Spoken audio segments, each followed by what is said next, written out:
hay que darle crédito a los de Morena, porque a pesar de que todos los partidos de oposición ya dijeron que no van a ir con ellos en una reforma electoral, ahora van a hacer su parlamento abierto, que obviamente, me imagino, mi querido Bernardino, va a ser un parlamento abierto donde nomás van a llegar los adeptos de Morena. ¿Por qué? Porque la oposición dice que ellos van a realizar también sus mismos parlamentos abiertos.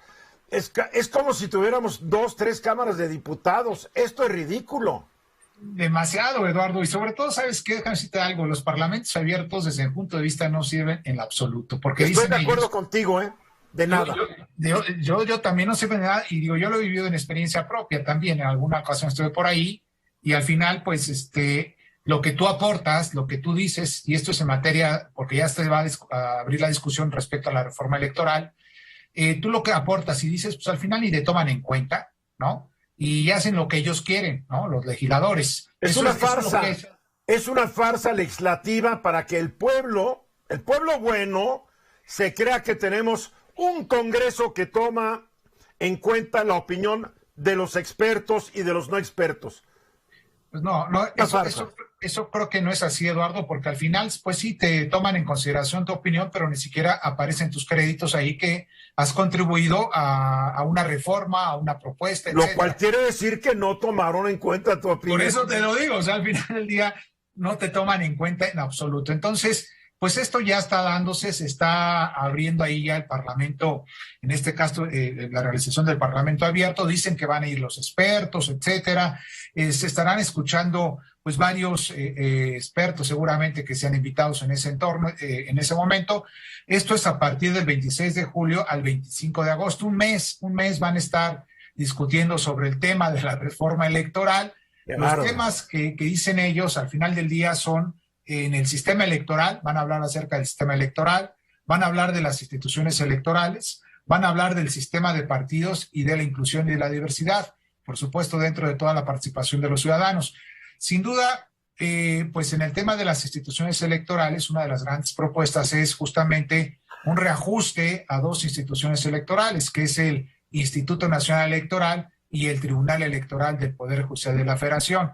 Y bueno, esto se está dando dentro de la Junta de Coordinación Política de la Cámara de Diputados y se supone, este sistema de Parlamento abierto, se termina el próximo 25 de agosto, repito, y en el entendido que el 1 de septiembre entran en sesiones ya, periodo ordinario, los legisladores, y que tienen que aprobarla, ¿no? En este caso, si es que se va a hacer esa aprobación, pero no olvidemos, como bien lo comentabas al inicio, que la oposición pues va en contra de esa reforma que ha presentado el presidente de la República y que Morena, pues partido en el Congreso, la ha tomado como suya, por supuesto, para llevar a cabo esa reforma político-electoral.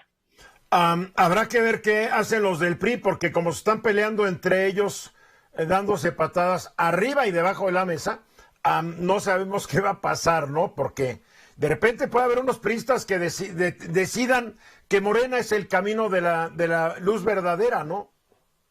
Podría ser en un momento determinado, porque en programas pasados hemos comentado, Eduardo, que hoy actualmente se han aprobado, junto con los legisladores de Morena y toda la oposición, 55 reformas constitucionales. Y lo digo en ese sentido porque Morena requiere la mayoría, por supuesto, para poder aprobar esas reformas constitucionales. Y ahí los de la oposición le han entrado, pues sin duda, a esas propuestas y han aprobado muchas de ellas buenas, por supuesto, algunas otras no tanto, como lo hemos comentado, la revocación del mandato, que ha sido un tema muy conflictivo, pues los legisladores de la oposición aprobaron la revocación del mandato también.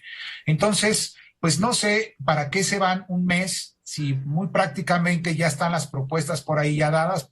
PRI ya presentó la suya, el PAN ya presentó la suya, Morena ya presentó la suya. Pues mira, Eduardo, que se pongan de acuerdo entre los legisladores, no pierdan tanto tiempo desde mi punto de vista y que vengan las propuestas a ver cómo se va a reestructurar todo lo que es el aspecto electoral en nuestro país una vez más.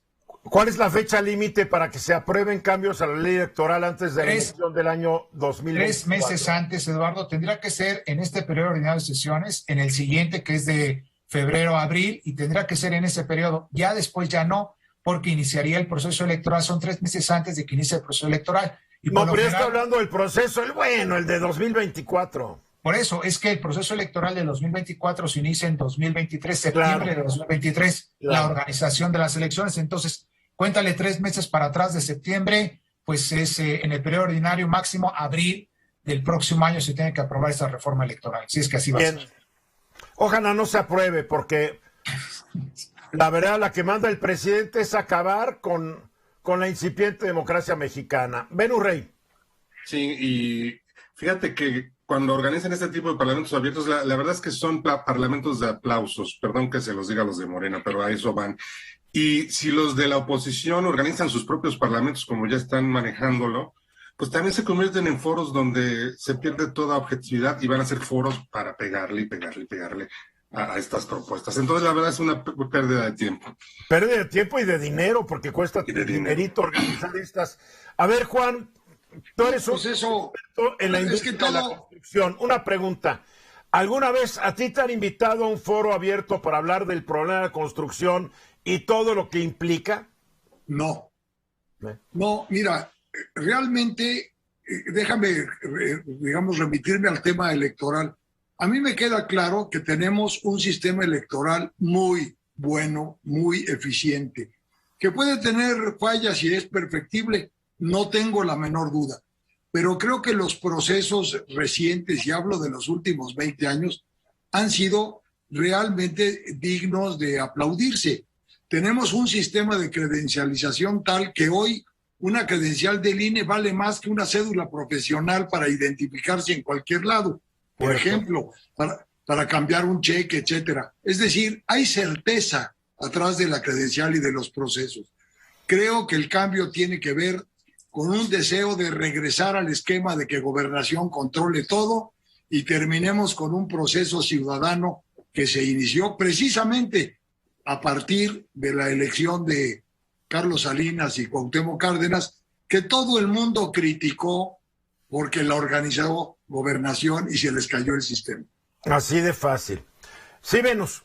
Y perdón, Juan, que discrepe contigo, pero el texto de la reforma que mandó el presidente no propone que desaparezca el INE y que se organice a través de... No, claro que sí, propone que desaparezca. Sí lo pone.